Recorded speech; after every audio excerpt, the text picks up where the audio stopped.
Welcome to Blizzard Fire. We hope this video helps fire up your solution. In this video, I will explain how to make lollipops with sugar.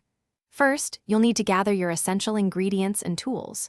You'll want 2 cups of granulated sugar, 2/3 of a cup of water, and 1/2 cup of light corn syrup.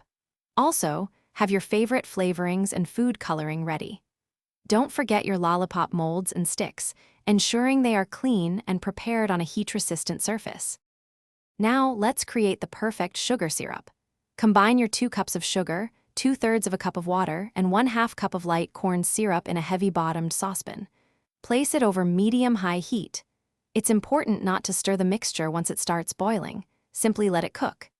Use a candy thermometer to monitor the temperature, aiming for precisely 300 degrees Fahrenheit, which is the hard crack stage.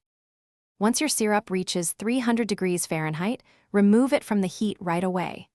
This is the crucial moment to add your flavorings and a few drops of food coloring. Stir them in quickly but gently to ensure even distribution. Then, working swiftly and carefully, pour the hot liquid into your prepared lollipop molds. Be mindful of the heat. The syrup will be extremely hot, so exercise caution. As the candy begins to set slightly in the molds, insert your lollipop sticks, twisting them gently to secure them. Now comes the hardest part: patience. Allow your lollipops to cool completely at room temperature for at least 30 minutes or until they are completely firm. Once fully hardened, carefully twist or pop them out of their molds.